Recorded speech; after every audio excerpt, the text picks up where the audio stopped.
Este contenido es una producción de More God Foundation. Suscríbete, síguenos y encuéntranos en todas nuestras redes sociales. El apóstol Pedro nos recuerda que en los últimos días habrá incrédulos que cuestionen la segunda venida de Jesucristo. En los postreros días vendrán burladores, andando según sus propias concupiscencias y diciendo, ¿dónde está la promesa de su advenimiento? Pedro nos recuerda que el Señor no se tarda en cumplir, y que si hay alguna demora aparente en su regreso, se debe a su longánime misericordia, al darnos más tiempo para arrepentirnos, antes del día de Jehová grande y terrible. Pero el día del Señor vendrá, declara Pedro enérgicamente, en el cual los cielos pasarán con gran estruendo, y los elementos ardiendo serán deshechos, y la tierra y las obras que en ella hay serán quemadas. Puesto que sabemos que el Señor vendrá y establecerá una nueva tierra en la que prevalezca la rectitud, Pedro pregunta, ¿qué clase de personas habéis de ser? Él aconseja que nos preparemos diligentemente ahora, para que cuando el Señor venga nos encuentre sin mácula, sin reprensión, en paz, llevando una vida de santidad. Al meditar en la pregunta de Pedro, ¿qué clase de personas habéis de ser?, he decidido hablar hoy sobre el carácter de Jesucristo. Es al emular el carácter de Cristo que llegamos a ser la clase de personas que debemos ser. Adquirir el carácter de Cristo es una de las formas más importantes en que tomamos su nombre sobre nosotros. Cuando reflexionamos sobre el carácter del Salvador, tendemos a centrarnos inmediatamente en sus atributos, tales como la virtud, la integridad, la humildad, la compasión y el valor. Pero también debemos reflexionar qué hay en Jesús que da origen a tales rasgos de carácter. Creo que estos son el fruto natural de los pensamientos, deseos e intenciones de su corazón. Un carácter semejante al de Cristo nace de un corazón semejante al de Cristo. Por lo tanto, si hemos de tener éxito en desarrollar un carácter semejante al de Cristo, debemos poseer sus motivaciones, o sea, sus pensamientos, deseos e intenciones del corazón. Para nosotros, esto requerirá lo que las Escrituras llaman un potente cambio de corazón. Tras el discurso inspirado profético del rey Benjamín, su pueblo testificó, «El Espíritu del Señor Omnipotente ha efectuado un potente cambio en nosotros, o sea, en nuestros corazones, por lo que ya no tenemos más disposición a obrar mal, sino a hacer lo bueno continuamente». El rey Benjamín respondió, «Seréis llamados progenie de Cristo, hijos e hijas de Él, porque he aquí hoy, Él os ha engendrado espiritualmente, pues decís que vuestros corazones han cambiado por medio de la fe en su nombre». En el caso del pueblo del rey Benjamín y de algunos otros, ese renacimiento espiritual, con un cambio en el corazón, fue casi instantáneo. Para la mayoría de nosotros, nuestro potente cambio de corazón ocurre gradualmente, con el tiempo. En cualquier caso, el resultado es el mismo, e igualmente válido. Y en todos los casos se requiere fe en Cristo, arrepentimiento, un convenio bautismal de obediencia y la gracia de Jesucristo por medio del Espíritu Santo. Sí, se requiere un esfuerzo constante y sostenido de nuestra parte, pero recuerden, no es simplemente cuestión de que nos esforcemos. Las buenas nuevas del Evangelio de Jesucristo son que cada uno de nosotros puede invocar la gracia de Jesucristo para que nos ayude. Con nuestro bautismo y confirmación, Él nos promete la compañía del Espíritu Santo, el mensajero de su gracia. Por medio del Espíritu Santo, recibimos su influencia y dones espirituales, o sea, el poder de la divinidad en nuestra vida.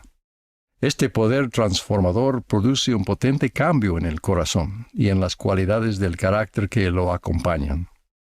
¿Cuáles son los deseos del corazón de Cristo que deseamos llevar en nuestro propio corazón? Mencionaré 3. El principal de los motivos que conforman el carácter de Cristo es la caridad, el amor puro de Cristo. Fue el amor puro lo que antes de la creación lo llevó a ofrecerse a sí mismo como nuestro Redentor. Su expiación fue y es el acto supremo de amor, tal como Jesús mismo dijo: nadie tiene mayor amor que este, que uno ponga su vida por sus amigos. El amor de Cristo genera rasgos de carácter tales como la compasión, la paciencia, la disposición a corregir cuando lo induzca el Espíritu Santo, y sin duda la disposición a perdonar.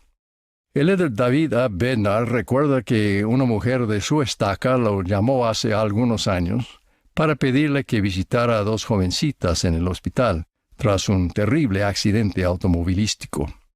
En ese preciso momento, esta hermana recibió por otro teléfono la terrible noticia del hospital de que su propia hija había muerto a causa de las heridas sufridas en el mismo accidente. Con voz calmada y reflexiva ella dijo: Presidente Bednar, tenemos que comunicarnos con las otras dos madres. Debemos informarles todo lo que podamos sobre la condición de sus hijas y que pronto las ingresarán en el hospital. El elder Bednar recuerda que no hubo autocompasión, no hubo ensimismamiento. El carácter semejante al de Cristo de esta mujer devota se manifestó al centrarse en los demás de forma inmediata y casi instintiva, a fin de atender las necesidades de otras madres que sufrían. El elder Bednar señala que el carácter se pone de manifiesto en la facultad de discernir el sufrimiento de otras personas mientras nosotros mismos estamos sufriendo, en la capacidad de advertir el hambre de otras personas cuando nosotros estamos hambrientos, y en la facultad de tender una mano y mostrar compasión ante la agonía espiritual de otros cuando nos hallamos en medio de nuestra propia aflicción espiritual. Pienso en Jesús en agonía y al borde de la muerte en la cruz, recordando a su madre María y poniéndola al cuidado de su amado apóstol Juan. Una segunda motivación que está presente en el carácter del Salvador es su gran deseo de fomentar la felicidad y el progreso de los demás. Después de todo, su único objetivo en armonía con el Padre es llevar a cabo la inmortalidad y la vida eterna de los hijos de Dios. Como enseñó a sus apóstoles, el que quiera hacerse grande entre vosotros será vuestro servidor, porque el Hijo del Hombre tampoco vino para ser servido, sino para servir, y para dar su vida en rescate por muchos. Entre las cualidades del carácter que se derivan de la devoción al bienestar y al éxito de los demás, se encuentran la humildad, la mansedumbre, la abnegación y el valor. En su reciente discurso en la Universidad Brigham Young, el presidente Dallin H. Oaks aconsejó: presten atención a las necesidades de los demás y la humildad vendrá por sí sola. En cuanto a la abnegación, ¿qué mejor ejemplo tenemos que el de los misioneros? Decenas de miles de nuestros misioneros que dedican meses y años de su vida solamente para servir a los demás, a menudo a desconocidos, y a ofrecer en el nombre de Cristo sus dones incomparables del arrepentimiento y el perdón. Una tercera fuerza motivadora y esencial del carácter de Cristo es su deseo de glorificar al Padre y de cumplir la voluntad del Padre en cada detalle. Él declaró: mi comida es que haga la voluntad del que me envió y que acabe su obra. Un deseo semejante al de Cristo de glorificar a Dios y hacer su voluntad conduce a las cualidades de carácter de honor, integridad y virtud. Jesús, el paradigma de la integridad, fue tentado en todo, según nuestra semejanza, pero sin pecado. Podemos esforzarnos por lograr ese ideal. El elder Kim B. Clark una vez se refirió a esto como ir en pos de una vida de excelencia moral, con la ayuda del Señor. Una vida de excelencia moral es una vida de virtud. La virtud es un modelo de pensamiento y de conducta que se basa en normas morales elevadas. Es la fidelidad a Dios y a los demás, es esforzarse por ser limpio y puro, espiritual y físicamente. Implica la búsqueda de la verdad y la devoción a ella, al pensamiento correcto y la acción correcta. En su último discurso como presidente de la Iglesia hace un año, el presidente Russell M. Nelson suplicó: nuestros pensamientos, palabras y actos deben ser siempre virtuosos y estar llenos del amor puro de Jesucristo, para con todos los hombres. La gran oportunidad que tenemos ante nosotros es llegar a ser el pueblo que Dios necesita que seamos. En resumen, Jesús piensa y actúa por amor puro. Él anhela bendecir y elevar a los demás y se deleita en hacer la voluntad de Dios. Con fe en Cristo podemos orar para que el Santo Espíritu efectúe un potente cambio en nosotros, para inculcar esas mismas motivaciones divinas en nuestro corazón y ayudarnos a practicar los atributos de un carácter semejante al de Cristo. Podemos seguir arrepintiéndonos para mejorar a medida que nos esforzamos por seguir el ejemplo del Señor. Podemos llegar a ser el pueblo que Dios necesita que seamos. Vuelvo al tema de la segunda venida de Jesucristo.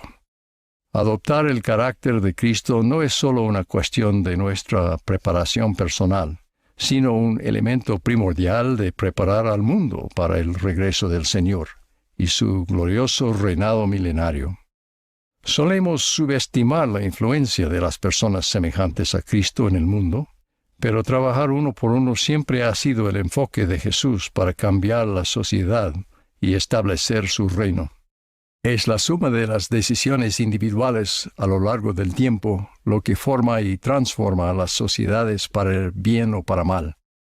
Ninguno de nosotros por sí solo puede cambiar el mundo, pero cada uno de nosotros puede tener influencia en el mundo.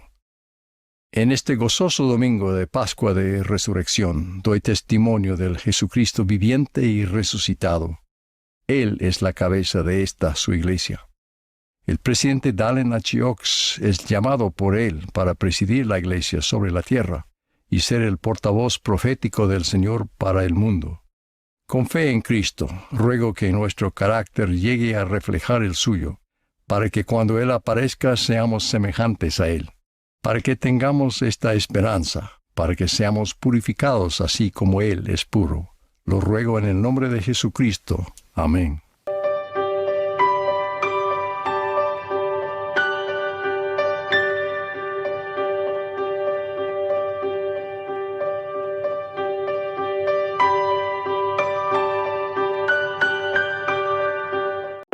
Este contenido es una producción de More God Foundation. Suscríbete, síguenos y encuéntranos en todas nuestras redes sociales.